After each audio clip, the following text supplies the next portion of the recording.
Eu quero dizer para vocês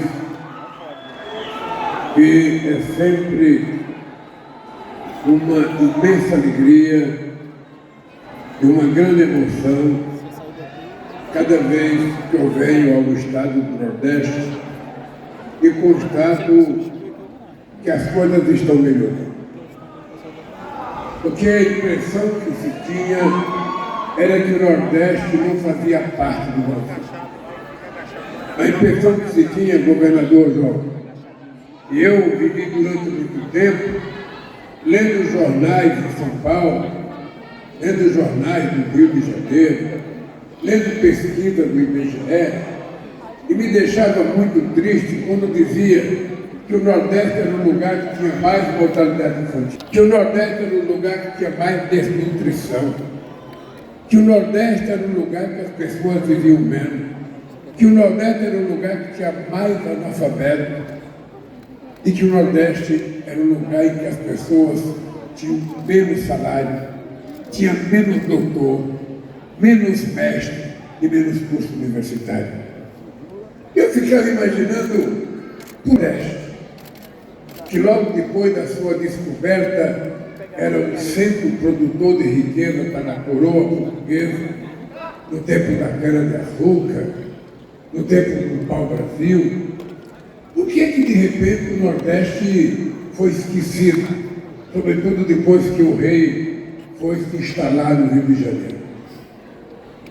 E aí outras partes do Brasil começaram a se desenvolver e o Nordeste foi ficando esquecido. E foi ficando esquecido, até quando eu me dei conta de uma coisa que era criada aqui no Nordeste, chamada Frente de Trabalho. Toda vez que tinha uma seca, se criava uma frente de trabalho que não se produzia nada, não produzia cidadania.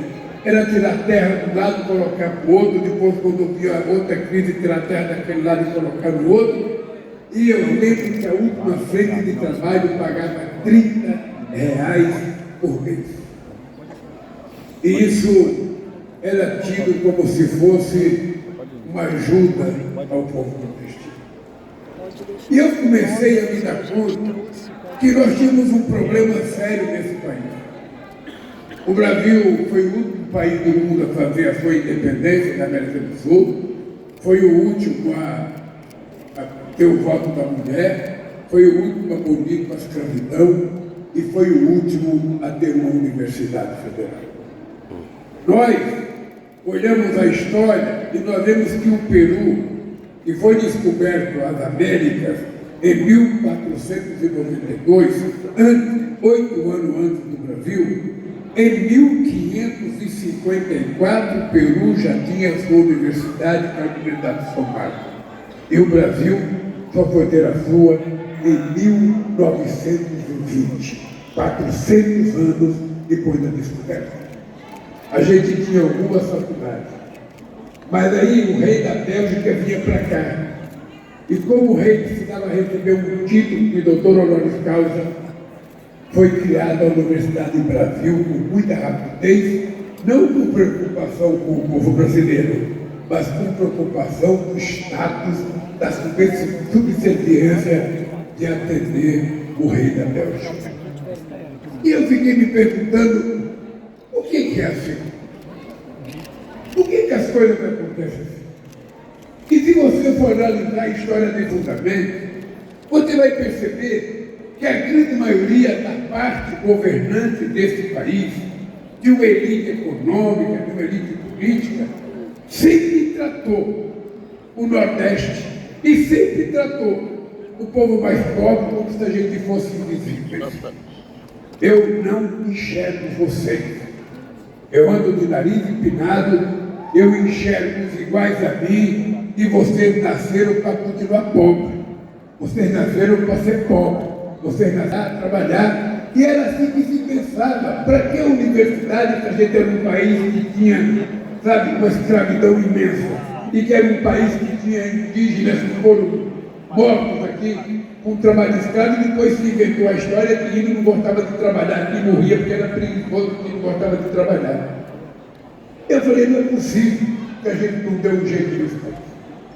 E eu tenho orgulho de dizer para vocês, eu tenho muito orgulho de ser o único presidente desse país que não tem diploma universitário e sou o país que mais fez universidade e extensão universitária na história. Em 100 anos, os que governaram esse país durante o século fizeram 100 institutos federais. O primeiro, Instituto Federal de 1909, feita na cidade de Campos de Cataguases pelo presidente Campos Salles. De 1909 a 2003, eles fizeram 140. Nós, em 15 anos, vamos entregar 784 institutos novos no país. E por que, governador, que isso acontece? Isso acontece por causa de uma obsessão que eu tenho. Eu não tenho orgulho de não ter diploma universitário. Eu, sinceramente, gostaria de ter tido diploma universitário, mas não tive a chance de ter. Então, ao invés de ficar lamentando que eu não tenho curso universitário, eu trato de imaginar que eu tenho que criar condições para que todas as pessoas desse país, independentemente do berço que nasceu, independentemente da qualidade, do hospital que nasceu, independente de qualquer coisa social, todos, sem distinção, têm o direito do Estado garantir a eles igualdade de oportunidade na disputa de tudo que esse país tem que oferecer. Eu perguntar como é que estava para fazer para eu nunca pensei em tirar nada de ninguém. Não quero tirar nada de ninguém. Não quero que a pessoa mais rica não tenha o direito de estudar onde quiser. Não quero que a pessoa branca tenha o direito de fazer o que quiser. Mas é preciso a gente aprender a respeitar os outros. É preciso a gente saber que uma sociedade nova que nós vamos criar, mais humanista, mais fraterna, mais solidária, ela parte do pressuposto que a filha de uma empregada doméstica tem o direito de disputar uma vaga na universidade com a filha da sua patroa, disputando a mesma chance.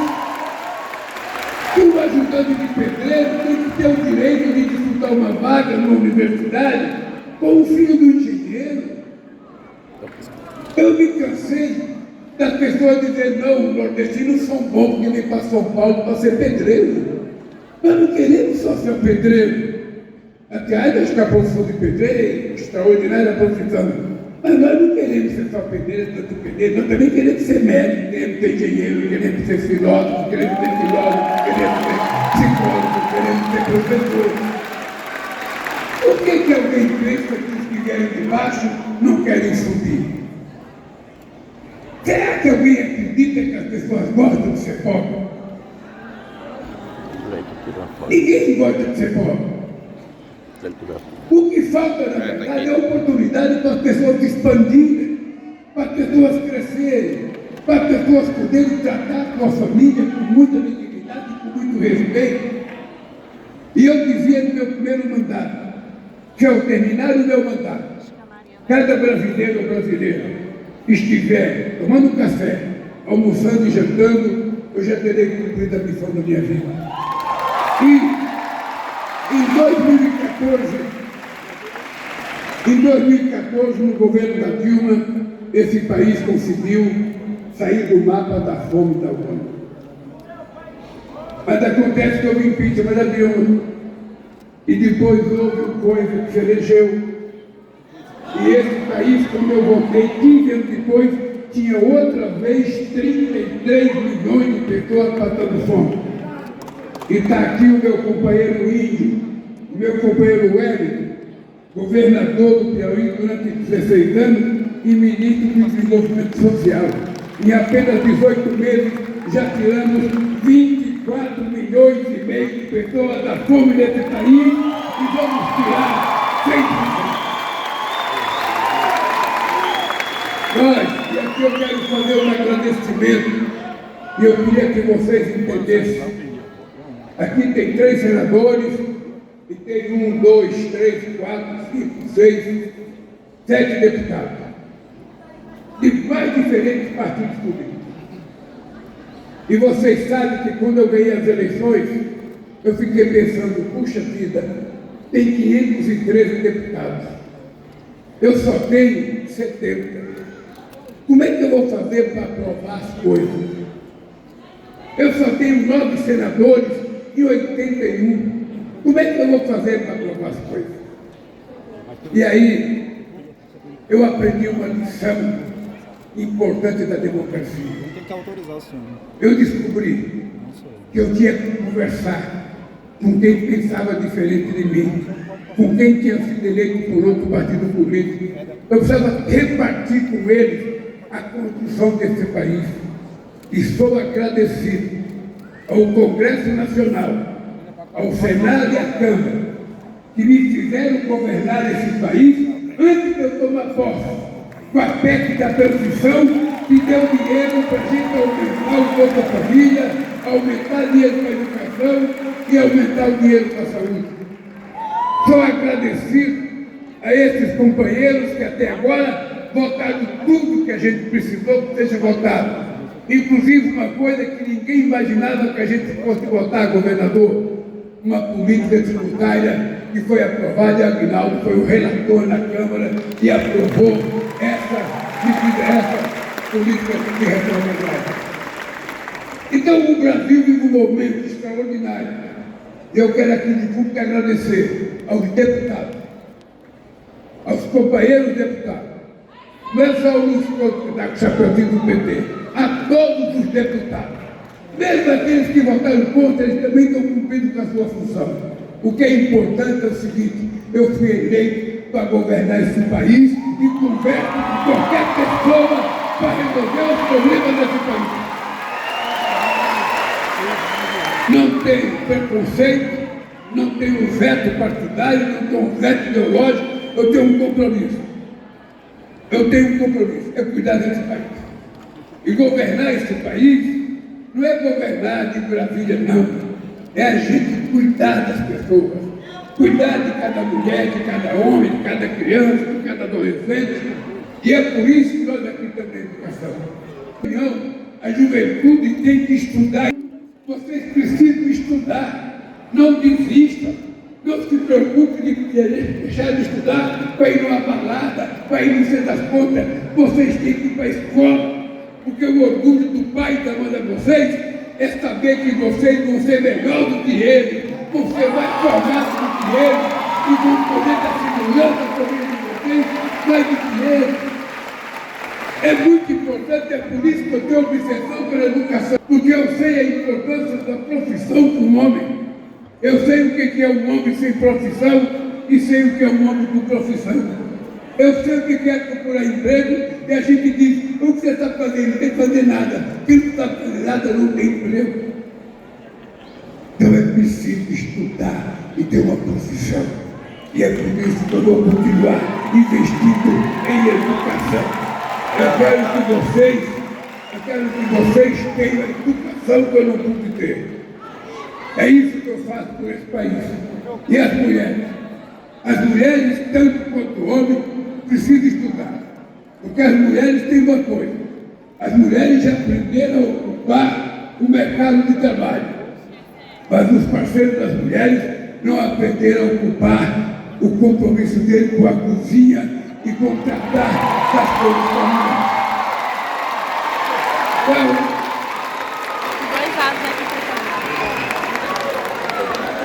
as mulheres, e eu tenho muito orgulho disso, as mulheres têm que estudar, porque tem uma coisa sagrada que vocês têm que conquistar, que é a independência de vocês. Uma mulher não pode morar com um homem apenas porque ele bota comida na mesa. Uma mulher não pode morar com um homem apenas porque ele paga aluguel. Uma mulher tem que morar com um homem porque ela gosta dele e ele gosta dela e ele respeita ela.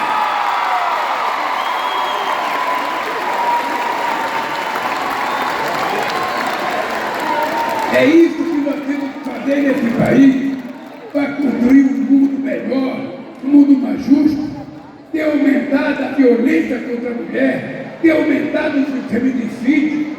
Minha mãe, analfabeta, dizia para mim: meu filho, quando você casar, se você tiver que levantar a mão para bater na sua mulher, saia de casa, não bata na sua mulher, que mulher não foi feita para apanhar de marido.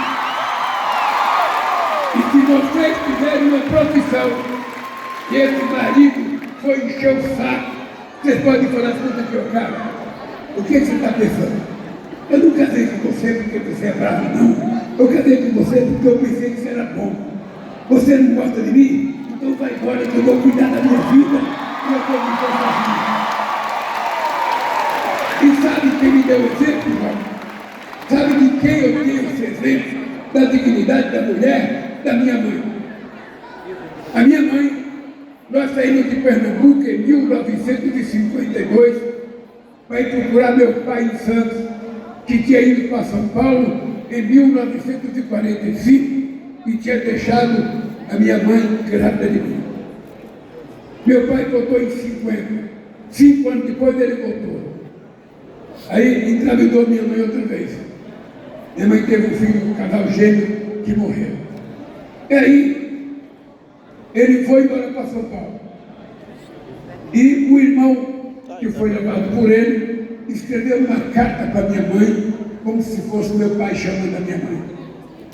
A minha mãe vendeu tudo que a gente não tinha, porque não tinha nada. A gente não tinha nem jumenta, a gente não tinha vaca, a gente tinha uma casa. Não entendi. Sabe, o prato mais gostoso que eu comia era comia chudê que eu pegava da Ana Júlia. Eu fui conhecer pão com 7 anos de idade em São Paulo.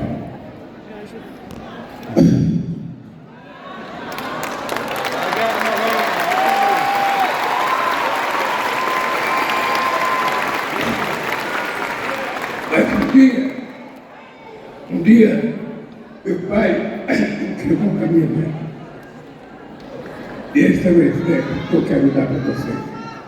Meu pai entregou com a minha mãe. No dia seguinte de manhã, minha mãe levantou, juntou todos os filhos dela, todas as memórias, e saiu de casa. Nós levamos a roupa do corpo, nós levamos uma tina cortada pelo meio, uma lata de leite mococa vazia, que era a lata que meu pai guardava o pão para ele comer sem dar para a gente, e uma faca. E eu fico pensando, e é por isso que ela é meu exemplo. Eu fico pensando, como é que uma mulher, recém-chegada em São Paulo, com 8 filhos, agarrado no rabo da saia, teve a coragem de largar do meu pai e nunca mais voltar. E criou os 8 filhos.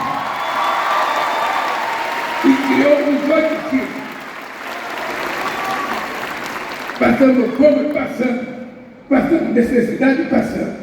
Eu era o caçula, eu vendia sardinha, eu vendia tapioca, vendia laranja, vendia amendoim. O outro trabalhava de carvoeiro, o outro trabalhava no estaleiro vendendo sardinha e catando sardinha, eu trabalhava no bar. A gente sobreviveu. E esse caçulinha dela virou presidente da República.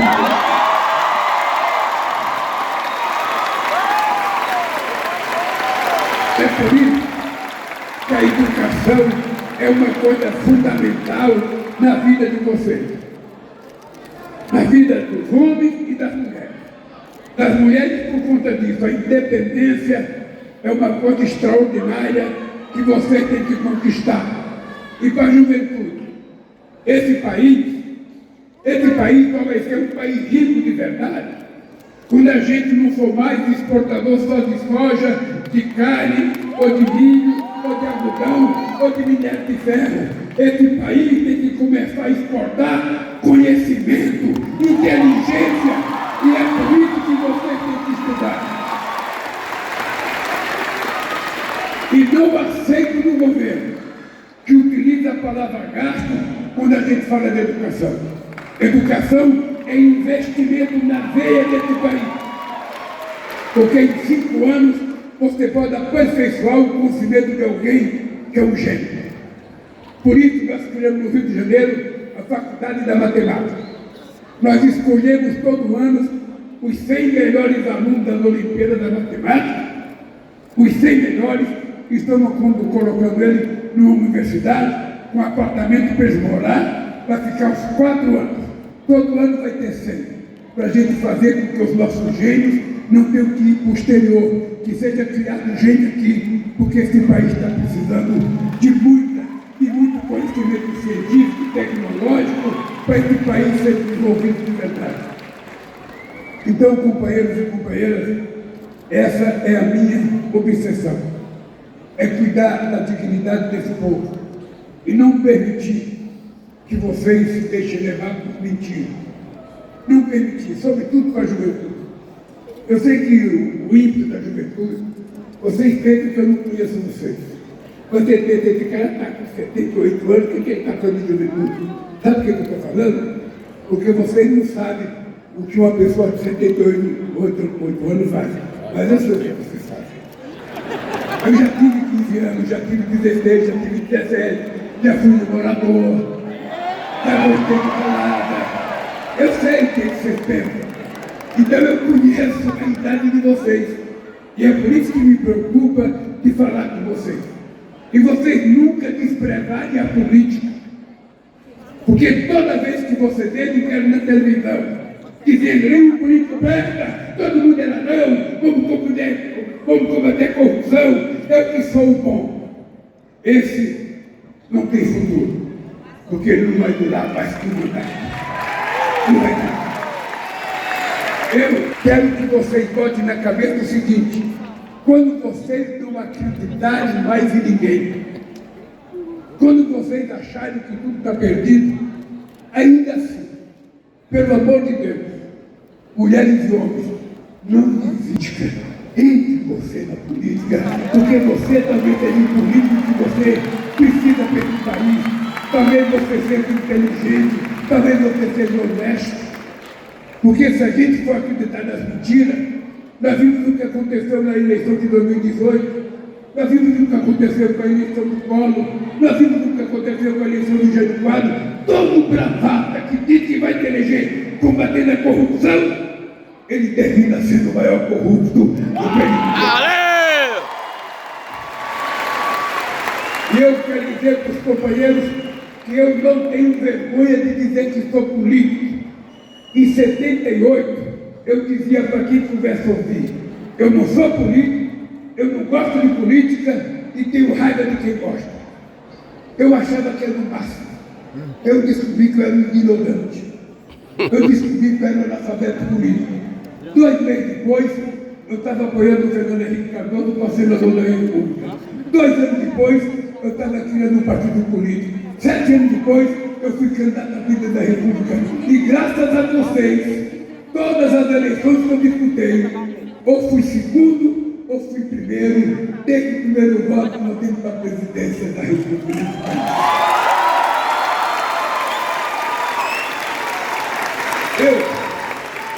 Eu acho que essas coisas é que a gente tem que ver, porque nós precisamos criar muita liderança.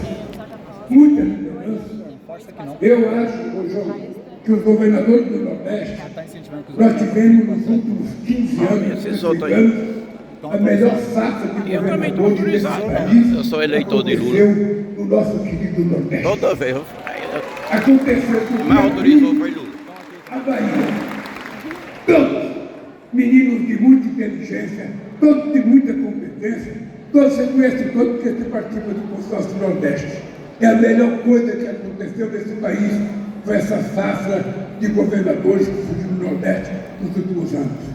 Gente comprometida, gente progressista, gente querendo melhorar a vida do povo. E eu nunca tive nenhum problema com nenhum governador. É como se vocês fossem meus filhos, meus irmãos, meus companheiros. Eu nunca perguntei de que partido é um governador, nunca perguntei de que partido é um prefeito. Eu não estou interessado em saber de que partido é. Eu quero saber se ele é digno do cargo que ele está usando e se ele está cuidando do povo com respeito. É por isso que eu estou feliz de estar aqui na Paraíba. Não li a nominata, porque todo mundo já tinha lido. Se eu citar o nome de vocês mais alguma vez, eu vou querer ser candidato para alguma coisa. Então eu não falar o nome de vocês. Eu queria dizer para vocês, companheiro, porque nós temos mais um compromisso, saco vazio do paripé. Eu ainda tenho que comer uma coisinha. Eu sei que vocês também estão com fome. Então eu não vou fazer isso. Eu só queria que vocês saíssem do seu tempo. Eu tenho sofrido. Eu fico muito triste quando a gente começa a fazer uma obra e essa obra fica paralisada. Essa água do Nordeste, João, eu imaginava que em 2012 a gente teria resolvido tudo. Não resolveu. Depois, impeacharam a Dilma, aí quase tudo parou nesse país. Quase tudo parou nesse país. Cadê a capa verde e amarela que prometeram para vocês?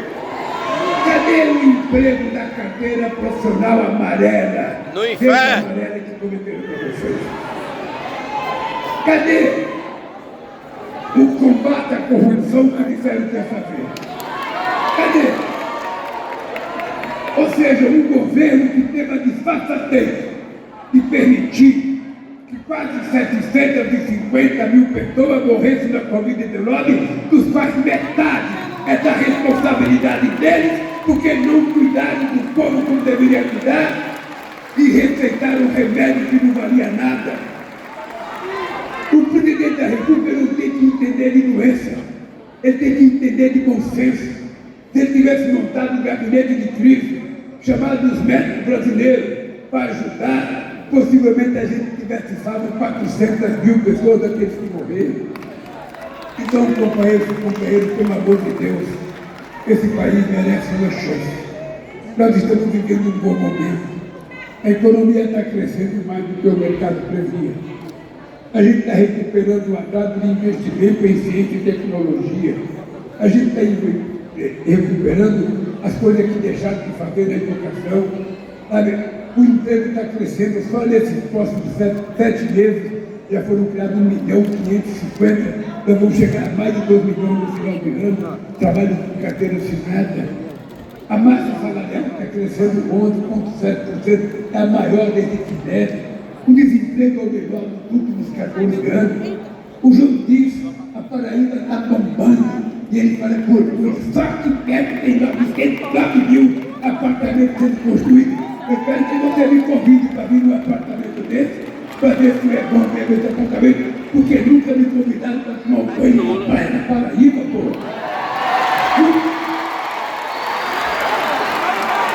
Eu até pensei que não tinha praia, porque nunca falou. Então, companheiros, Aqui, Xerena, esse aquilo. momento no Brasil é um momento excepcional. A gente recuperou a nossa credibilidade internacional. Só para vocês terem ideia, esse país passou 4 anos sem ninguém convidar o presidente para viajar e ninguém queria vir. Nesse 1 ano e 7 meses, eu já encontrei com 54 países africanos, já encontrei com 27 países europeus, já convidei 2 vezes no G20, 2 vezes no G7, 2 vezes no BRIC, já visitei o Mali, já visitei o Macron, já visitei o Egito, já visitei a Etiópia, já visitei a África do Sul, já visitei Angola, já me reuni com 33 partidos da América Latina, já me reuni com 15 partidos do CARICOM. E agora vamos fazer o G20 aqui no Brasil, o ano que vem tem os BRICS, o ano que vem tem a COP, e eu vou agora para a Rússia, nos BRICS, vou para Baku, sabe, na reunião do Azerbaijão, na reunião da COP, sabe? E estou dizendo para todo mundo. E outra coisa, só mercado para exportar os produtos brasileiros foram abertos 180 novos mercados em 18 meses. Então, gente, é o seguinte, eu quero provar mais uma vez. Esse país não estava apenas precisando de alguém diplomado para governar. Esse país estava precisando de alguém comprometido com esse país. Alguém que tenha amor pela soberania desse país.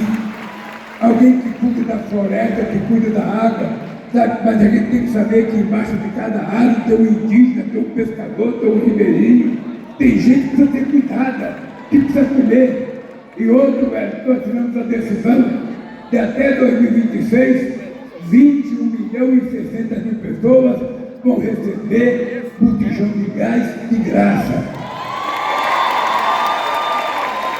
Porque nós achamos que o gás faz parte da cesta básica. Tem muita gente cozinhando com lenha. Porque o gás, governador, sai da Petrobras a R$ 36 de botijão. Em alguns estados é vendido a 130, a 140. Então não tem explicação. Então nós vamos fazer, vai começar agora e vai terminar em 2023, só pode começar em 2025 por causa do orçamento. Mas quando nós fizemos isso, onde me disseram assim, o mercado está nervoso, o mercado está muito nervoso, o dólar aumentou, o programa vai custar 13 bilhões no final de 2026, 13 bilhões. E é engraçado porque toda vez que a gente faz uma coisa para os pobres, o mercado fica nervoso. Agora, quando foi aprovado no Senado, quando foi aprovada a desoneração, que custa ao cofre brasileiro 19 bilhões de reais, para os empresários mais ricos desse país, desoneração de pagamento da Previdência, da tua folha de pagamento, eu não vi o mercado ficar nervoso. É porque eles fazem parte do mercado. O dinheiro era para eles. Agora, quando é para o pobre, eles ficam nervosos. O Bolsa Família gastou muito dinheiro. Esse mundo está gastando dinheiro fazendo minha casa, minha vida para pobre. E a casa é pequena muitas vezes. Por isso que nós fizemos várias escalas, casa de 2 a 4, de 4 a 8 e acima de 8. Porque está cheio de gente aqui que ganha 6, 7 mil reais e quer morar numa casa maior. Não quer uma casa de 50 metros quadrados ou de 45. E eu, gente, sabe qual foi a minha primeira casa que eu morei? Eu, marido, 3 filhos, sogra e 2 cachorros. Sabe quantos metros que a minha casa? 33 metros quadrados. E eu vivia feliz, com as canelas machucadas de bater no espelho da cama. Tinha que afastar a geladeira com o tempo do fogão. Tinha que afastar o fogão, queria ter a geladeira. E ainda eu tive uma cachorra que teve 11 filhotes.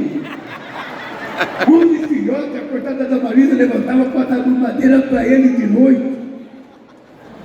E eu sou esse cara, feliz, alegre. E quero terminar dizendo uma coisa, João. Eu quero vir aqui toda vez que a gente tiver que inaugurar uma coisa de água. Porque quando eu vi aquela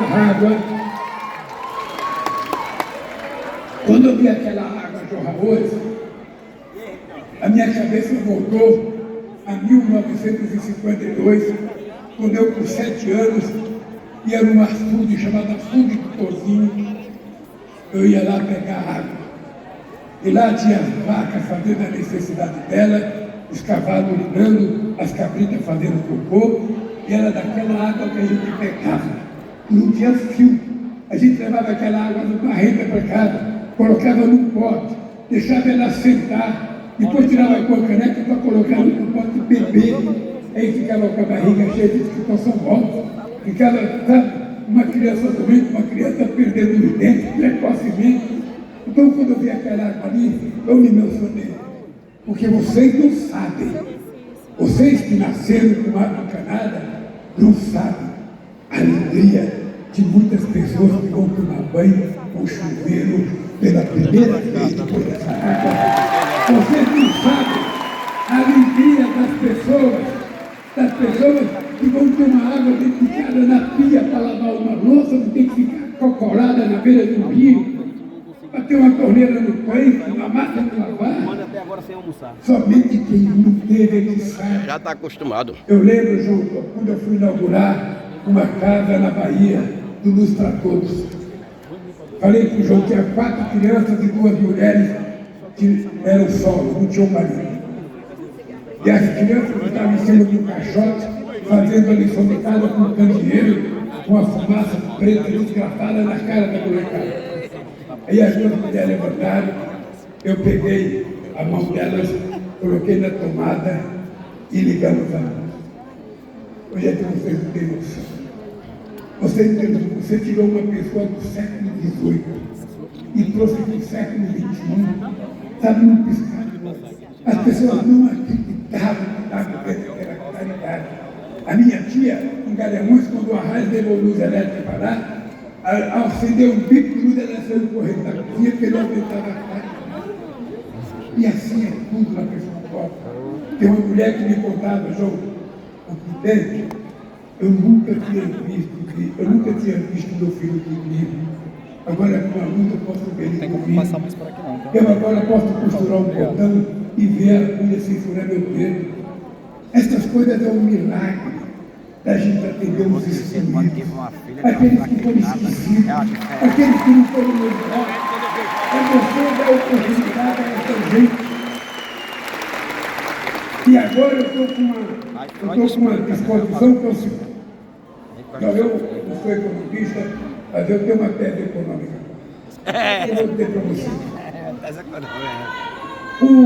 Eu aprendi, e é uma coisa que a gente não aprende na universidade.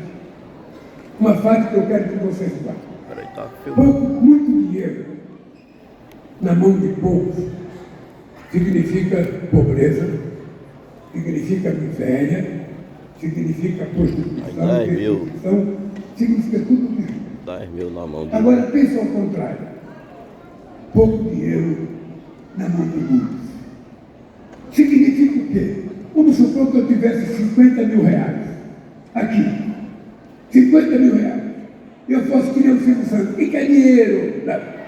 Eu fosse uma pessoa que pegasse esses 50 mil reais e desse para uma pessoa só. O que iria acontecer? A poupança. Essa pessoa ia pegar esse dinheiro, ia correr para o banco, ia depositar numa conta para viver de rendimento. Agora, se eu pego esses mesmos 50 mil reais e distribuo para todos vocês, e dá 100 reais para cada um, 150 reais, o que vai acontecer? Vocês vão direto para o supermercado, para a padaria, para a loja, comprar o que comer, comprar o que vestir, comprar o que calçar. E na hora que o dinheiro começa a circular, todo mundo ganha. É isso que os ignorantes do mercado têm que perceber. Todo mundo ganha quando o dinheiro circula. Aquele moço lá, que foi governador de Pernambuco, Paulo Câmara, ele é presidente do BNB.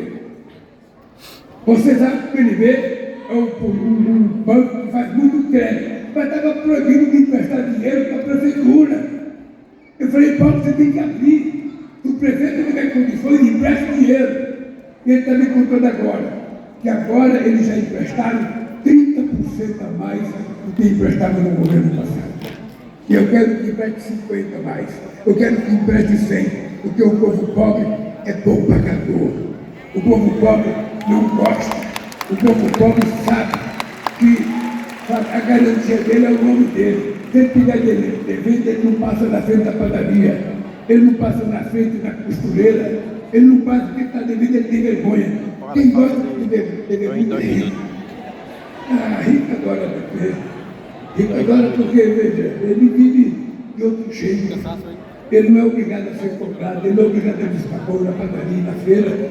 Então, gente, vamos pensar o seguinte: nós vamos, o BNDES voltou a emprestar muito dinheiro, a Caixa Econômica está emprestando muito dinheiro, o Banco do Brasil está emprestando muito dinheiro, o BAD está emprestando muito dinheiro, o salário está aumentando, o emprego está crescendo, 90% das categorias profissionais fizeram acordos salariais com inflação, acima da inflação. E nós já aumentamos o salário mínimo 2 vezes acima da inflação e vamos continuar aumentando, porque aumentar o mínimo é a melhor forma de fazer a distribuição de emprego no país. Portanto, companheiras e companheiros, eu quero, João, terminar te agradecendo, querido. Quero te agradecer, porque eu não conhecia o João até ter relação com o João. E o João é um homem bom.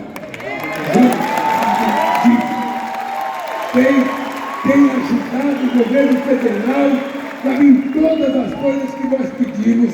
Toda vez que a gente convida o João, ele é o primeiro a chegar. E eu falo, João, eu preciso ir na Paraíba, João. Eu preciso namorar uma coisa na Paraíba, João. Ô, ministro, eu preciso ir na Paraíba. Ô, eu preciso namorar casa na Paraíba. porque a gente teve 1 ano e meio de plantação. Aramos a terra, preparamos a terra, adubamos a terra e jogamos a semente. Agora, nós estamos fazendo a colheita daquilo que a gente plantou. E nós vamos escolher dignidade, respeito e qualidade de vida para os brasileiros.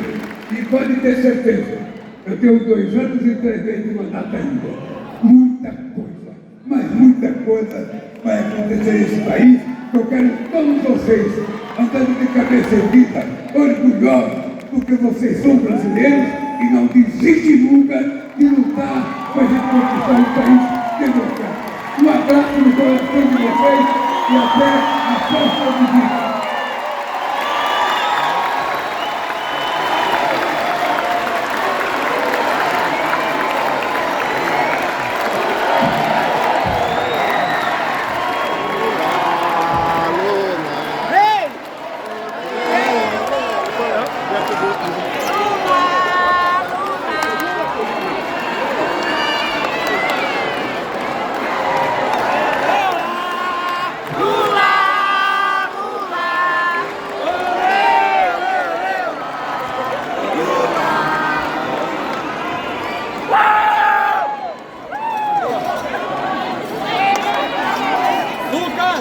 Lucas!